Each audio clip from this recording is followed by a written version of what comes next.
20h sur la télévision Futur Média. Bonsoir et bienvenue à tous. Tout de suite, les titres de cette édition. Demain, mercredi 8 octobre, rentrée scolaire pour tous. Enseignants et élèves se disent prêts. Toutefois, dans certaines écoles, les conditions ne seront pas toutes réunies pour débuter l'année scolaire. Une rentrée scolaire marquée par l'édition d'un nouveau manuel pour les élèves du primaire. Objectif, renouveler les curricula de base. Vous entendrez le professeur Racine Senghor dans ce journal. Et du côté des parents d'élèves, la rentrée des classes ne suscite pas d'engouement. Après une tabaski qui a coûté cher, difficile d'affronter le coût des fournitures scolaires. Au menu de cette édition également, cette tendance des Sénégalais à prolonger les jours de fête.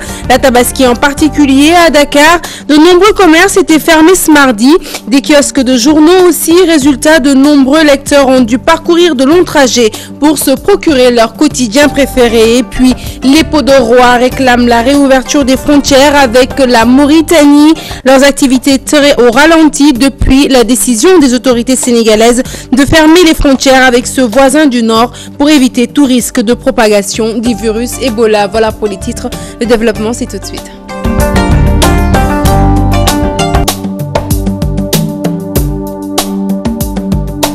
Bonsoir Léa. Bonsoir Sarah. Ravi de te retrouver. Moi aussi.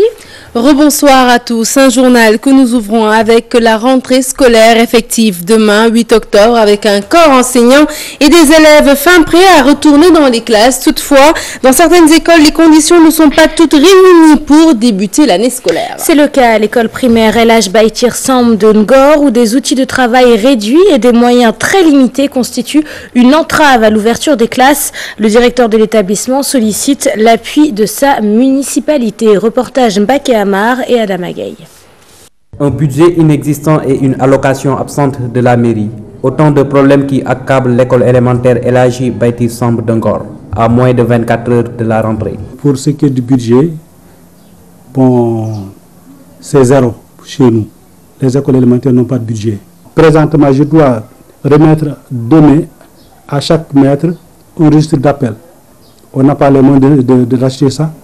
Je risque d'acheter ça avec mon propre argent et de remettre à chaque maître un registre d'appel. D'autres difficultés que rencontre cet établissement, des moyens matériels limités et des outils de travail défectueux. Si par exemple il manque de règles plates, ou bien si par exemple il manque de la craie en ce début d'année-là, on n'a pas encore été doté en craie. Présentement, nos salles de classe ne ferment pas parce qu'il n'y a pas de serrure.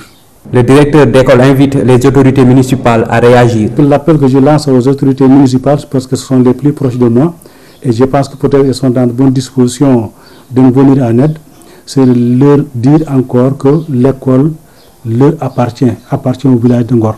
Donc nous demandons vraiment s'il y a possibilité, bon, ils ont promis de nous aider, ils ont promis d'être à nos côtés, de le matérialiser. El Hadj Baytir Samb sans doute affecté par les retards de décaissement dus à l'acte 3 de la décentralisation, une situation dans laquelle se trouvent également plusieurs autres établissements scolaires. Un tel état de fait qui risque de plomber ces établissements.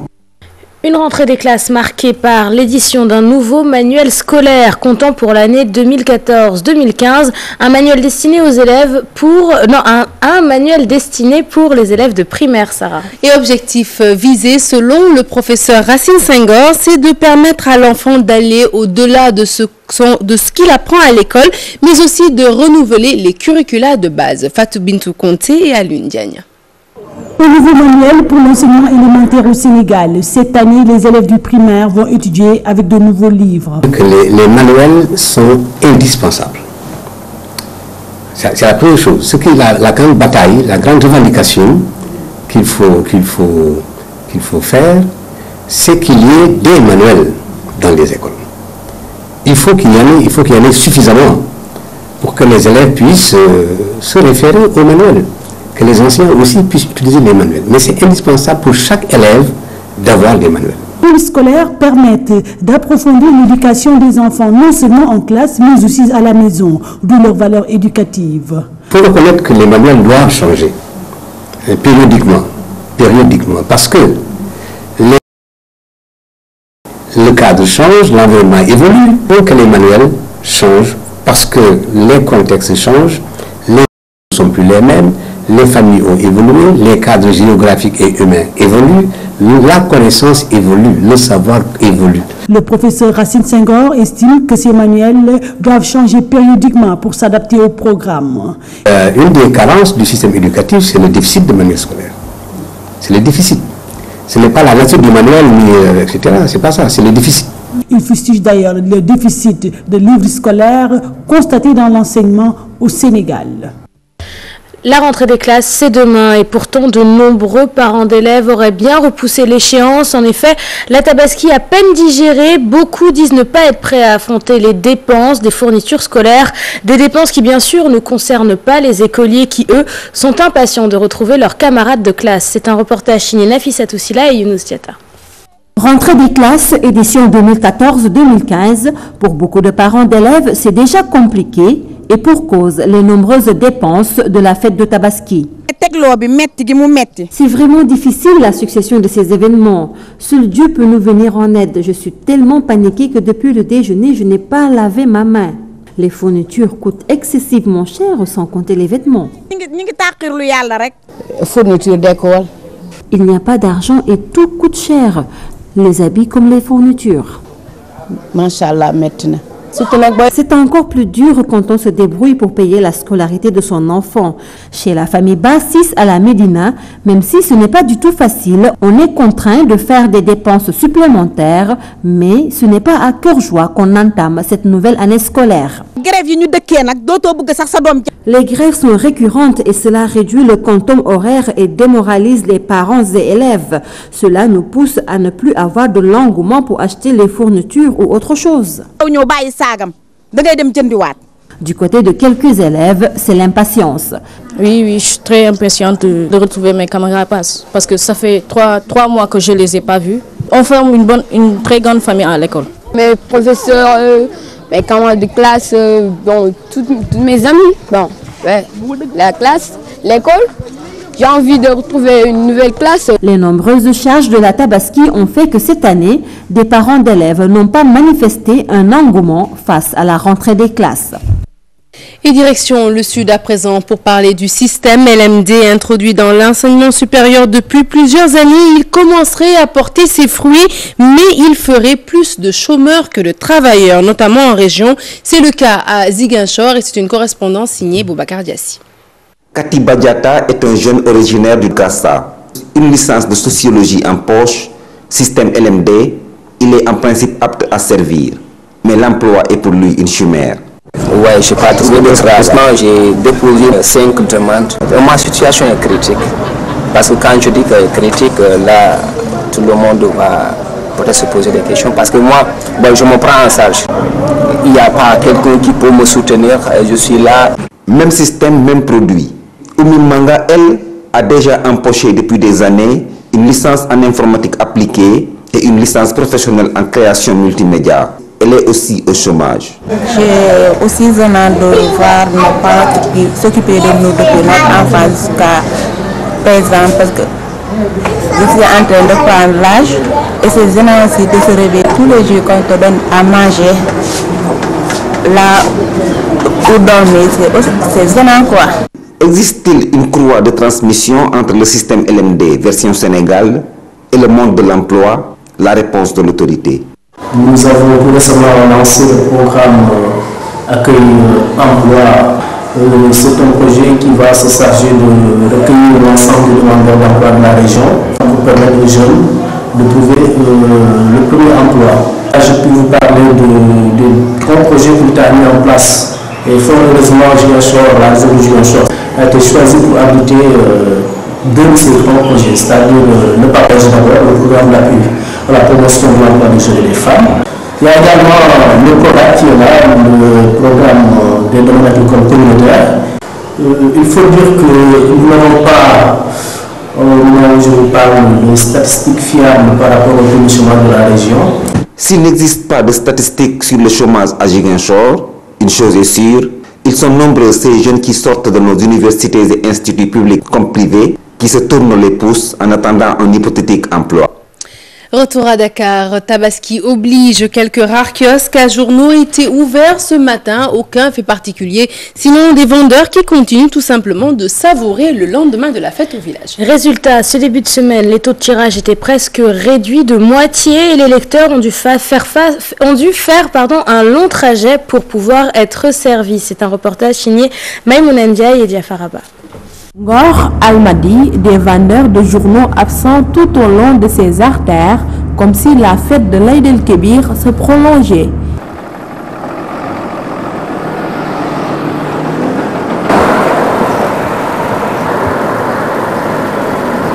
Cet homme s'est rendu dans plusieurs points de vente. Finalement, il atterrit au rond-point des Almadies, mais il n'est toujours pas satisfait. Je voulais acheter 4 journaux, mais je n'ai trouvé que 2. Je pense que c'est à cause de la fête. Les vendeurs affirment que leur lot de journaux ont véritablement baissé ces derniers jours. Nous n'avons pas beaucoup vendu. Avant la fête, je recevais 80 journaux, voire 100. Mais aujourd'hui, je n'ai eu que 50 journaux à vendre. C'est pourquoi beaucoup de vendeurs n'ont pas encore repris.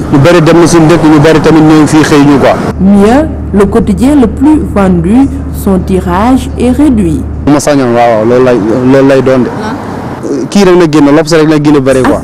l'Observateur est le journal le plus vendu. Or, les lendemains de fête, son taux de tirage baisse. C'est ce qui complique la donne. Pour le moment, beaucoup de vendeurs de journaux sont encore dans leur village. Les lecteurs devront prendre leur mal en patience.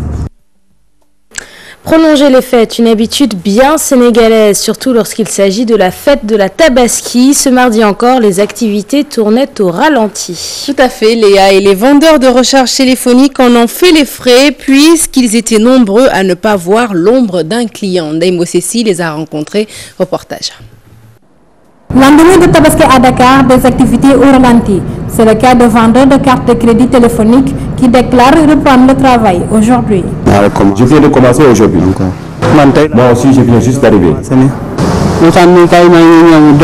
revenu aujourd'hui, les affaires ne marchent pas. Les gens ne sont pas toujours revenus. Ils ajoutent que la journée ne promet pas encore grand. Actuellement, on n'a rien vendu. C'est dû au manque d'argent. Après la fête, les gens n'ont pas de sous. Je ne sais pas si c'est à cause de la Tabaski ou pas, mais les affaires ne marchent pas. Ce n'est pas le cas de ce jeune homme qui affirme avoir commencé une très bonne journée. Moi, franchement, ça va. Ça dépend aussi des gens. Chacun a sa chance. Je viens d'arriver, mais le soir je ferai mon décompte pour voir combien j'ai gagné la journée. Dakar toujours à moitié vide, même 3 jours après la Tabaski. Ce qui freine les activités de la capitale sénégalaise. Et direction Kolda à présent pour parler de ce geste d'Amnesty Health Africa à l'endroit des femmes victimes de fistules obstétricales. Au total, une dizaine de femmes a pu être opérées par des médecins de l'hôpital général de Grand Yoff qui ont fait le déplacement. En plus de cette prise en charge médicale, ces femmes du Fouladou ont pu bénéficier d'une aide psychosociale. C'est une correspondance signée Abdoulaye Diallo.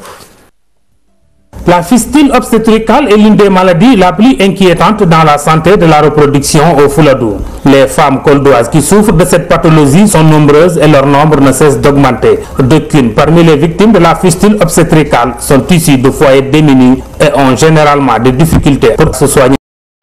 C'est dans ce contexte que l'ONG Amref Health Africa, en partenariat avec le centre hospitalier régional de Kolda, a organisé un camp de réparation des fistules.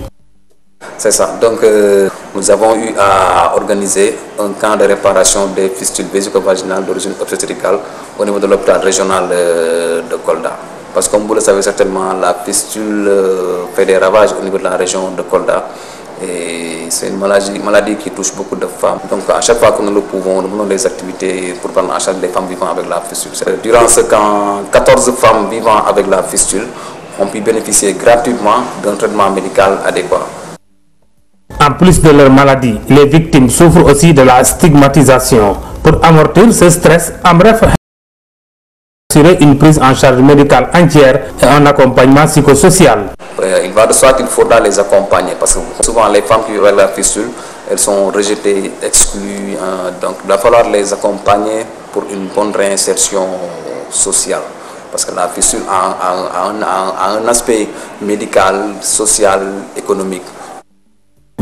Prévenir que guérir, cet adage est mis en œuvre en bref Health Africa en partenariat avec l'ONG Tostan à travers une campagne de sensibilisation et sur toute autre pratique qui pourrait causer la fistule obstétricale. Pour pérenniser leurs actions contre la fistule, en bref Health Africa compte renforcer les moyens de la région médicale de Kolda en matière de santé de la reproduction.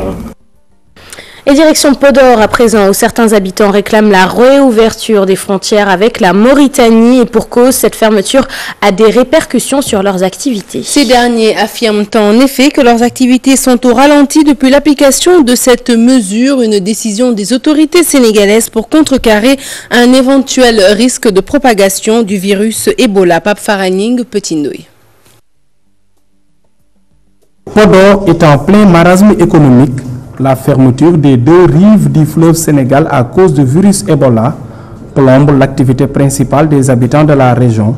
La pêche, piroguiers et charretiers déplorent un énorme manque à gagner. Investir tout son argent sur une pirogue pour une... Depuis la fermeture de la frontière, les charretiers ne travaillent plus. Nous restons toute une journée sans activité. Presque près de 2 mois, frontière fermée. Nous réclamons la réouverture de la frontière pour la reprise des activités. Cette contrainte est également ressentie dans les autres activités à Podor. Cette mesure n'arrange guère les populations, surtout les commerçants. Ils n'arrivent plus à joindre les deux bouts. On a d'énormes problèmes aujourd'hui à pouvoir évacuer leurs marchandises et en plus sur le niveau économique, il y a beaucoup de problèmes. Avec la fermeture de cette frontière, on remarque cela, que Podor est beaucoup calme qu'avant. La réouverture immédiate de la frontière est exigée.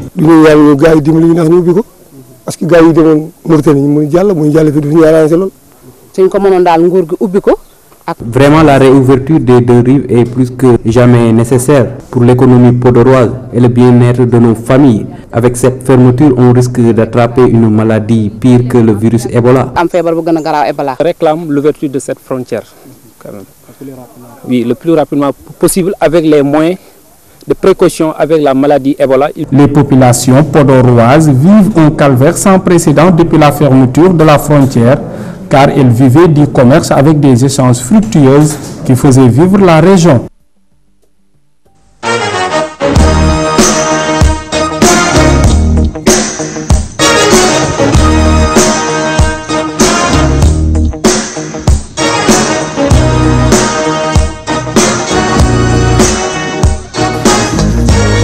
Dans la page des sports que nous démarrons tout de suite avec du football, Léa. Et oui Sarah, la fédération s'active pour réussir le pari de la mobilisation pour le match Sénégal-Tunisie prévu le 10 octobre prochain.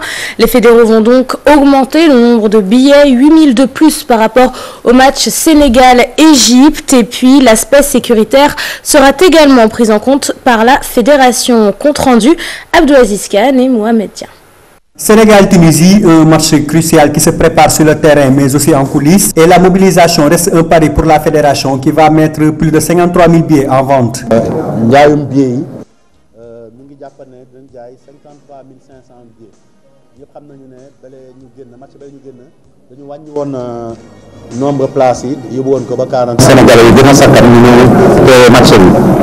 de la mobilisation, le dispositif fédéraux.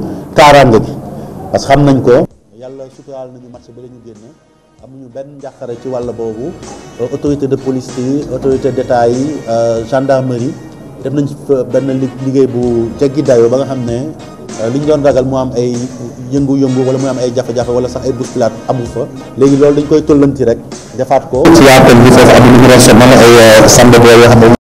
si une forte affluence. Les organisateurs recommandent une conduite à tenir pour les supporters.